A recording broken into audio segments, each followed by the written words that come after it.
Then हमने आगे यानी क्लास और फ्रेज का डिफरेंस क्या होता है उसको थोड़ा सा देखना है, और इसी तरह से आगे हमने मूव ऑन करना है। तो स्टार्ट लूँ मैं? एक्टिव है सब? ओके जी, हम स्टार्ट लेते हैं इसको। अच्छा देखिए ना, सबसे पहले जब हम किसी भी ग्रामर को यानी उसका स्टार्ट लेते हैं तो जो तीन कंपोनेंट होते हैं ग्रामर के जिसका जानना हमारे लिए ज़रूरी है वो ये वाले तीन हैं। नंबर वन उसमें क्या है? सब्जेक्ट है। नंबर टू पे क्या आ जाती है? वर्ब है। और नंबर थ्री पे क्या आ जाता है? उसमें ऑब्जेक्ट आ जाता है। अगर आपको ये तीन कंपोनेंट का पता है तो समझो आपको ग्रामर आती है, यानी पूरी ग्रामर जो है बेसिकली इन तीन कंपोनेंट के ऊपर डिपेंड कर रही होती है। अच्छा, इन तीन कंपोनेंट को फिर हमने आगे डिवाइड करना है डिफरेंट चीज़ों में। अब कैसे डिवाइड करना है? देखिए हमारे पास है सब्जेक्ट, हमने देखना है कि सब्जेक्ट की जगह पे क्या आ सकता है, ठीक है ना।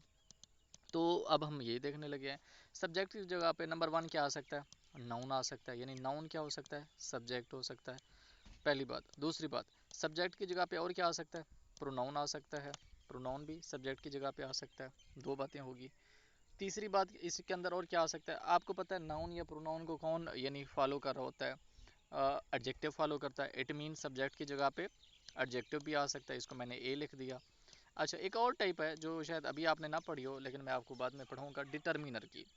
और डिटर्मिनर के चार टाइप होती हैं। डिटर्मिनर ये होता है कि वो हमेशा नाउन से पहले आता है, या यूं समझो डिटर्मिनर के बाद हमेशा नाउन आता है। डिटर्मिनर की चार टाइप होती है, उन चार टाइप में से एक टाइप जो है वो है आर्टिकल। तो इसका मतलब आर्टिकल भी कहाँ पे आएगा? सब्जेक्ट के साथ आएगा। तो मैं इसको आर्टिकल लिख देता हूँ। पहले वाला जो ए है वो क्या है? वो एडजेक्टिव का, इसको मैं ईडी कर देता हूँ थोड़ा सा ऐसे। अच्छा, पहले वाला क्या है? अब एडजेक्टिव है। दूसरा ए क्या है? वो आर्टिकल से रिलेटेड है। तो अभी तक आपने ये कितनी चीज़ें देख ली? चार चीज़ें देख ली। कि ये वाली जो चार चीज़ें हैं ये किसका रोल प्ले कर रही हैं? सब्जेक्ट का। यानी ये अगर आएंगी तो किसकी जगह के ऊपर आती हैं? सब्जेक्ट की जगह पे। अच्छा, जो सब्जेक्ट और ऑब्जेक्ट है इन दोनों का सेम हिसाब है, यानी जो चीज़ें सब्जेक्ट की जगह पे आई हैं वही चीज़ें ही ऑब्जेक्ट की जगह पे आएंगी। सिर्फ एक फ़र्क है, वो एक फ़र्क क्या है कि सब्जेक्ट में मोस्टली क्या आता है? नाउन आता है, और ऑब्जेक्ट में मोस्टली क्या आता है? प्रोनाउन आता है। आते हैं, दोनों आते हैं, लेकिन मैं मोस्टली की बात कर रहा हूँ। अगर आपसे पूछा जाए कि मोस्टली क्या चीज़ सब्जेक्ट बनती है नाउन और प्रोनाउन में से, तो आपका आंसर होना चाहिए नाउन। और अगर आपसे ये पूछा जाए कि क्या नाउन और प्रोनाउन दोनों सब्जेक्ट हो सकते हैं? यस, दोनों हो सकते हैं। क्या नाउन और प्रोनाउन दोनों ऑब्जेक्ट हो सकते हैं? यस, दोनों हो सकते हैं, लेकिन मोस्टली प्रोनाउन क्या हो सकता है हमारे पास? वो ऑब्जेक्ट होगा। अच्छा, ये देखो अभी तक हमने कितने कंपोनेंट देख लिए? चार कंपोनेंट। कौन कौन से? नाउन को देख लिया, प्रोनाउन को, एडजेक्टिव को और आर्टिकल को। और ये चारों किसकी जगह पे आ रहे हैं? या ये सब्जेक्ट बन रहे हैं या ये बन रहे हैं ऑब्जेक्ट। ओके, अब आ जाओ वर्ब के ऊपर। अब जो चीज़ यानी वर्ब में इजाफा करती है उसका क्या नाम होता है? एडवर्ब होती है। लो जनाब, ये एडवर्ब आ गया आपके पास। अच्छा, वर्ब है, इसको फिर हम दो में डिवाइड कर रहे होते हैं। किस तरह से दो में डिवाइड करते हैं? एक हमारे पास क्या है? हेल्पिंग वर्ब है, इसको मैं सिर्फ एच लिख रहा हूँ। और एक हमारे पास है एक्शन वर्ब जिसको मैं ए लिख रहा हूँ। अब यहाँ पे एक एडवर्ब भी आ चुका है।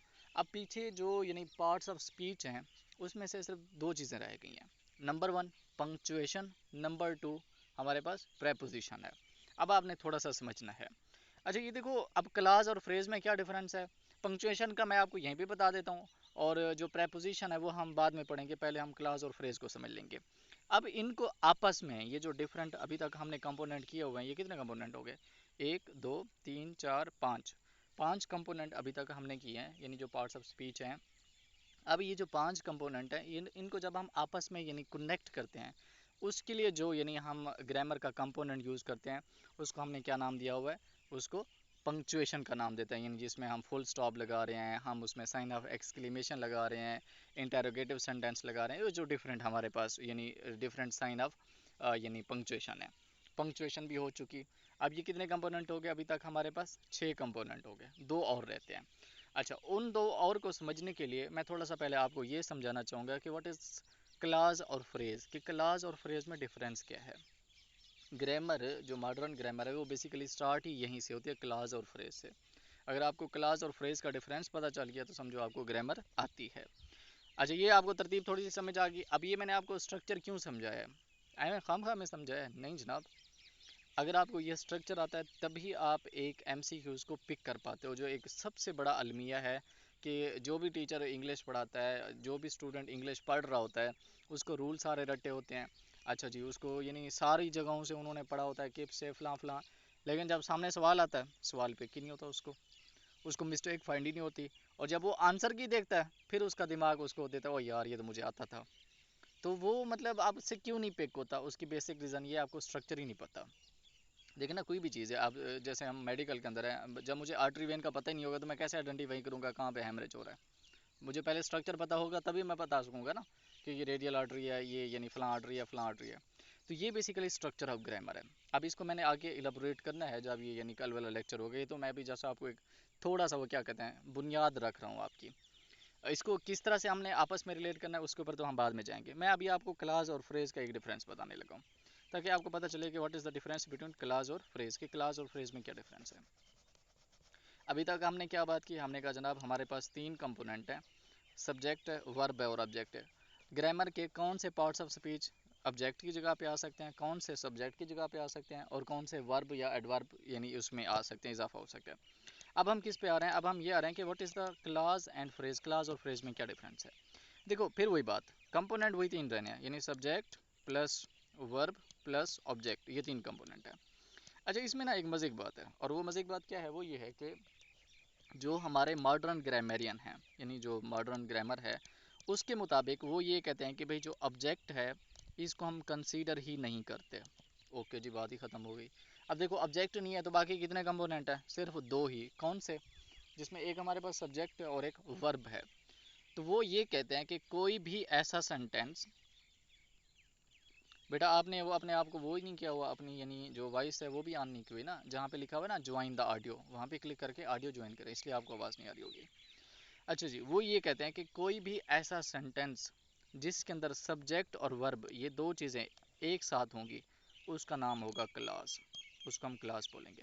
और कोई भी ऐसा सेंटेंस जिसमें सब्जेक्ट और वर्ब एक साथ नहीं होंगे, वो फ्रेज होगा। बात ही ख़त्म। पहले ये होता था कि वर्ड होते थे, ठीक है ना, और वो वर्ड आगे यानी क्लास बनते थे, फ्रेज बनते थे, तब जाके सेंटेंस बनता था। लेकिन अब ऐसा नहीं है, अब सिर्फ दो ही बातें हैं। चाहे वो कोई 10 लाइनों का फिक्र है, चाहे वो एक लाइन का फिक्र है, चाहे वो एक वर्ड है, दो वर्ड है, क्राइटेरिया क्या है, सेम क्राइटेरिया। कौन सा बोला, उस 10 लाइन वाले यानी फिक्रे में देख लो, एक लफ्ज़ वाले देख लो, दो लफ्ज़ वाले में देख लो, वहाँ पे क्या सब्जेक्ट और वर्ब एक साथ मौजूद हैं। अगर सब्जेक्ट और वर्ब एक साथ मौजूद हैं तो वो क्या होगा, हमारे पास क्लास होगी। अगर सब्जेक्ट और वर्ब एक साथ नहीं मौजूद तो वो क्या होगा, वो फ्रेज होगी। अब जैसे मिसाल के तौर पर ये वाला कॉम्बिनेशन आ जाए, मैं कलर चेंज कर लेता हूँ। आपको एक सेंटेंस दिया हुआ है जिसमें सिर्फ सब्जेक्ट दिया हुआ है अकेला, तो क्या होगा, क्लास होगा, फ्रेज होगा, फ्रेज होगा। कोई एक ऐसा यानी सेंटेंस है जिसमें अकेला वर्ब दिया हुआ है, तो क्या होगा, क्लास होगा कि फ्रेज होगा, फ्रेज होगा। अगर अकेला ऑब्जेक्ट दिया हुआ है, क्लास होगा कि फ्रेज होगा, फ्रेज होगा। अगर वर्ब के साथ ऑब्जेक्ट है, क्लास होगा कि फ्रेज होगा, फ्रेज होगा। अगर सब्जेक्ट के साथ ऑब्जेक्ट आ जाए, क्लास होगा या फ्रेज होगा, फ्रेज होगा। देखो कितना आसान क्राइटेरिया है।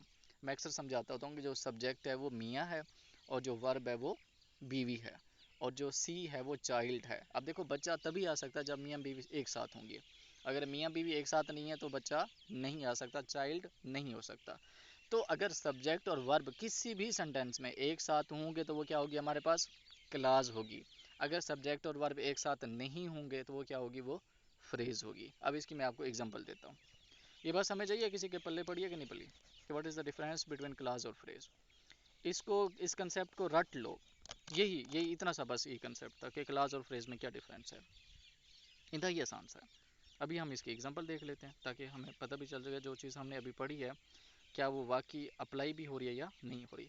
पहले जनाब फ्रेज के ऊपर आ जाते हैं हम। अच्छा यहाँ पे देखिएगा, अब इस सेंटेंस को आपने देखना है, ये वाला जो ऊपर वाला सेंटेंस है, लिखा हुआ है इन द स्काई। अब देखो इन द स्काई में क्या आपको यहाँ पे कोई वर्ब नज़र आ रही है, कहीं पे कोई वर्ब है, नहीं है। देखो अगर वर्ब नहीं है, क्राइटेरिया क्या था हमारा, क्राइटेरिया ये था कि अगर सब्जेक्ट और वर्ब ये दोनों इकट्ठे होंगे तो क्या होगा, तो क्लास होगी। अगर ये दोनों इकट्ठे नहीं होंगे तो बाकी सारा कुछ ही क्या होगा, फ्रेज होगा, चाहे वो 10 लाइनों का भी सेंटेंस क्यों नहीं है, चाहे वो एक लाइन का सेंटेंस है। तो मुझे बताओ इन द स्काई अब क्या होगा, ये क्लास होगा क्या फ्रेज होगा, फ्रेज होगा भाई, क्यों होगा, क्योंकि इसमें वर्ब ही नहीं है। दूसरी एग्जांपल देखो, लिखा हुआ है गोइंग टू, आगे लिखा हुआ है स्कूल। अब देखो हम मान लेते हैं यहाँ पे कि जो गोइंग है ये है वर्ब, और स्कूल क्या है, वो ऑब्जेक्ट है। क्या ये क्लास हो सकती है, नहीं हो सकती, क्यों, क्योंकि सब्जेक्ट ही नहीं है। हमने ऑब्जेक्ट को कंसीडर ही नहीं करना। हमारा तो ऑब्जेक्ट से लेना देना ही नहीं है। एक और एग्जांपल देखें, लिखा हुआ है कि आ बिलियो बर्ड। अब देखो ये पूरा का पूरा क्या है, खाली सब्जेक्ट है, इसके साथ वर्ब है नहीं है, तो क्या होगा, फ्रेज होगा। एक और एग्जांपल देखें, लिखा हुआ है किक द बकेट। अब देखो किक क्या है, वर्ब है, और बकेट क्या है, ऑब्जेक्ट है। क्या वर्ब और ऑब्जेक्ट अगर एक साथ हों तो इसको हम क्लास कह सकते हैं, नहीं कह सकते। क्या होगा, ये फ्रेज होगा। समझ पली है, कुछ कुछ पले पड़ा है कि क्या होता है क्लास और फ्रेज में क्या डिफरेंस है। यार इतना आसान लफ्ज़ों में कौन आपको समझाएगा कि कोई भी सेंटेंस है, दुनिया जहान का कोई भी ग्रामर का सेंटेंस उठा लो, अगर सब्जेक्ट और वर्ब एक साथ हैं तो वो क्या होगी, क्लास होगी। अगर वो साथ नहीं है तो वो क्या होगा, कोई भी सेंटेंस होगा, बाकी सारा फ्रेज है। सिर्फ एक ही बात है, अगर सब्जेक्ट और वर्ब साथ हैं तो क्लास, और बाकी पूरी दुनिया क्या है ग्रामर की, वो फ्रेज है। ये मॉडर्न ग्रामर करिए, मैं नहीं कह रहा, मैं अभी आपको समझा भी देता हूँ, दिखा भी देता हूँ। ओके जी, ये बात तो आसानी से समझ आ गई। अच्छा फिर इनकी डिफरेंट टाइप्स हैं कि